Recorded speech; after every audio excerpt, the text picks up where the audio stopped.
Hi, La Pluma students. It's Mrs. Rouse in her house with her little mouse. I just wanted to do an art project with you today, and I hope you guys are all doing really well. We are all missing you guys so much and hoping that you're doing okay during this quarantine. I know it's really tough not to be together, but hopefully you guys can enjoy this art project that I'm going to teach you. Today we are going to do a sea monster, and I'll start off with the simple shapes and then kind of gradually add more and more detail. So if you're on the younger side, like TK, kindergarten, first grade, you might just want to do the first part of the video and see how far you can get. There are three main shapes that we're going to be using today for the sea monster. And the first one is kind of an upside down U, which is like the two top curves of the sea monster's body. And then we're also going to be using the letter U. And thirdly, we're going to be using, it kind of looks like the letter C turned like onto its back. This is going to be for the waves, the little ripples in the water. So all you need to really worry about are these three simple shapes. And if you can do these three simple shapes, then you'll be able to draw the sea monster. Okay, here goes. All right, students, so you're going to need a piece of paper and something to write with, a pen or a pencil, crayon, anything will work. And we are going to start with our first shape, which is the upside down U shape. And this is going to be the serpent's body. So this is, if this is the full sheet of paper, I want to start the serpent's body towards the bottom. And I'm going to do an upside down U shape.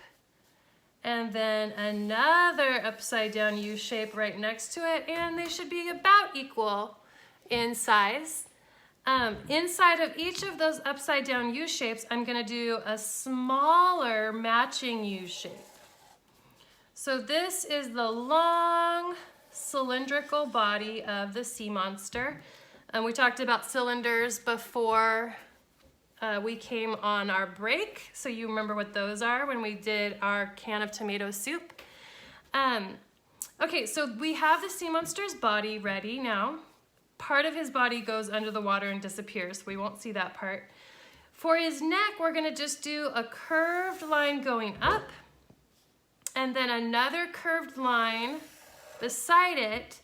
And you want to make sure the width between your two lines is about the same, so that the sea monster's body looks pretty uniform going all the way across. The sea monster's head is going to be a letter U. And then we're going to do this kind of cool crown antenna thing that the sea monster has on his head. So that's going to be another letter U, but maybe just spread out a little bit more widely. Inside that letter U, we're going to close that up with an even more shallow curved line. And we're going to give our sea monster two big eyes, two really huge eyes. So I'm going to do a big circle here and a big circle here. The eyes almost look like they're going off the sides of the head, which they are kind of. And I want to leave a little bit of white shine on these eyes. So I'm going to draw a couple circles there for the shine, the light bouncing off. And I'm going to color in the rest of the circle so that it looks like solid, shining serpent eyes inside those circles. Okay, he or she is going to get some whiskers underneath their eyes. And then I made my sea monster friendly. You can decide what mood you want your sea monster to be in.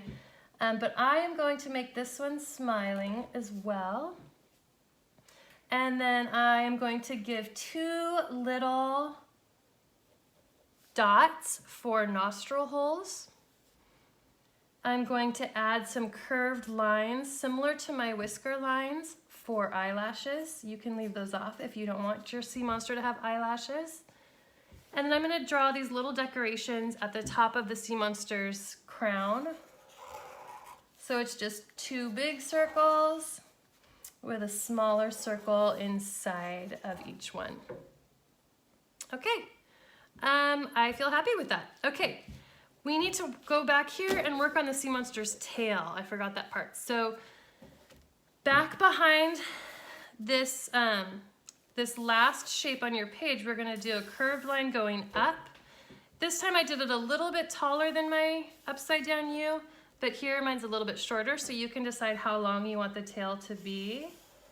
And then I'm going to draw another curved line to connect to that first curved line of the tail. Okay, right now he still looks a little strange because we haven't drawn the water yet. And the surface of the water is covering up everything below that we can't see. So I'm going to draw a little curved line at the bottom of each part of the serpent's body, because that is where it cuts off, and then you can't see below that for the water. And we are going to draw some ripples in the water, some movement. So these are like the letter C, but turned over on its back. So this will show that kind of like the sea monster is on the move. I'm gonna do some dots. Sometimes my actual art might look different from my sample, but that's okay. And we'll do a couple of the C's lying on their side over here. Each part of the sea monster's body is gonna create these ripples in the water. Okay. Now we get to add the fun details to our sea monster, and you guys are so good at these fun details, I know, because I've seen you do it so many times, adding so many cute things to whatever we're drawing. And so really this is the part where you can kind of get creative and do whatever you think would look cool for your sea monster. I know you guys have so many ideas that I would never even think of. I really liked doing these little scales on the back of the sea monster, and those are just like little upside down letter U's, and they're only on the top of the sea monster or the back of him. So they go right here, and then he'll, oh yeah. I didn't do scales on this part because I felt like they were like on the side behind him, but you can decide if you want to do scales right here. I'm gonna do some over here.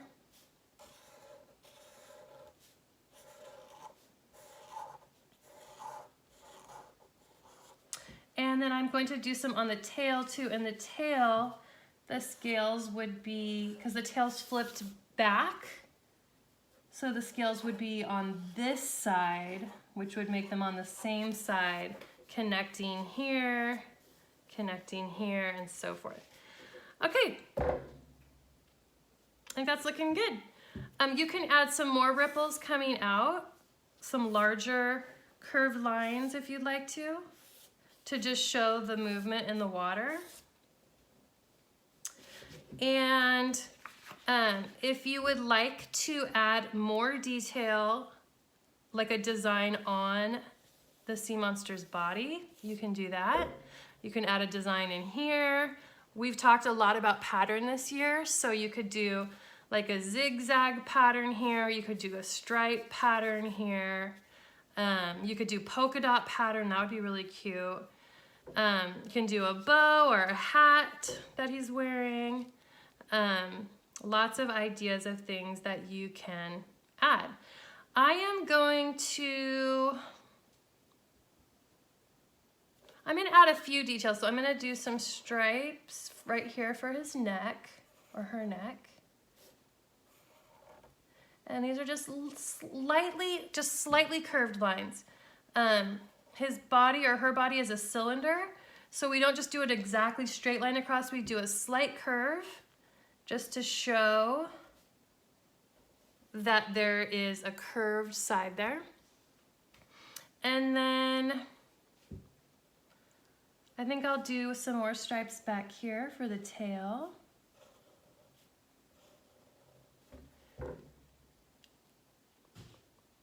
And I think I'm gonna stop there for the details. I think you guys can probably think of a lot of cool, fun details to add on to that.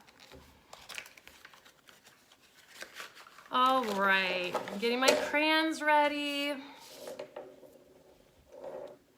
I'm gonna use this broken crayon for my background, and I'm gonna use it on the side. So I'm holding it between my index and thumb. And this is just a really fast way to fill in a lot of background area really quickly. And I am working at a wooden table, so you can kind of see the texture coming through, which I actually think looks pretty neat. I'm not minding it too much. It looks almost like water ripples, I think. So I'll just go all the way around. And we've talked a lot about like layering color too. So like if you were to look out at the ocean or look out at a lake, you wouldn't just see one color of blue. You probably would see some gray, some dark blue, maybe some white parts where the sun is shining off of the water, maybe some darker black parts where there's shadows. So you can feel free to add more layers of color behind your sea monster. Usually the way that the water appears is that it's the lightest at the front and then it gets darker as it goes back. So if I was gonna use like, and it's okay to break your crayons, I know it feels kind of sad, but I think they're easier to use when they're broken. So I do like new crayons, but broken crayons are also really helpful. So I'm gonna go ahead and unpeel this one, if I can. And I'm gonna use this to make a darker blue in the background.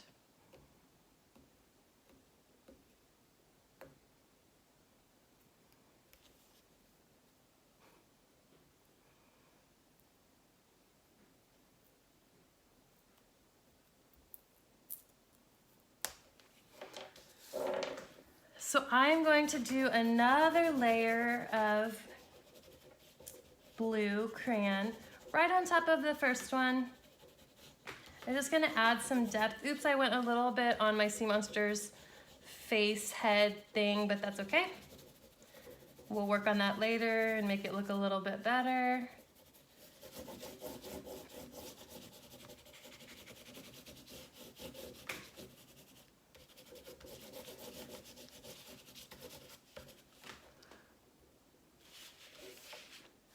All right. Okay, I've added a lot of color to my sea monster. You can choose any colors that you would like to, but I want to show you one more hint about the sea monster's body that as we color that.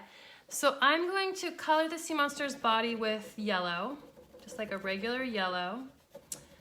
And then after I finish coloring the body, I am going to go back and add some shadow underneath the sea monster's body to show depth and to show that cylindrical shape.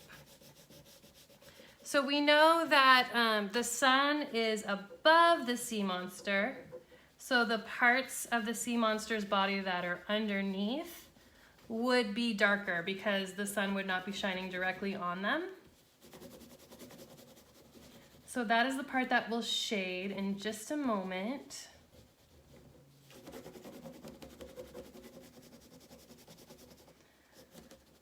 All right, so I used the yellow for the body, so now I'm going to use this is a red-orange.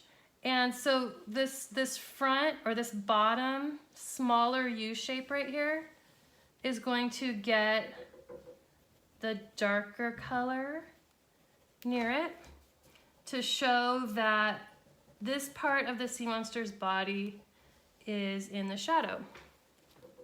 Same for this smaller U. There's a shadow underneath here. And then the tail would have a shadow behind it. And maybe the front of the neck would have a little bit of a shadow too. Okay, I think that adds a lot of interest. And you can even like go lightly so that you're kind of getting that idea that it's going from the brightest to the darkest. So if you want to just do a little bit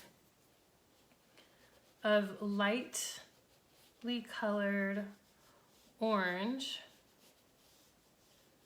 then you'll kind of see that gradual shading.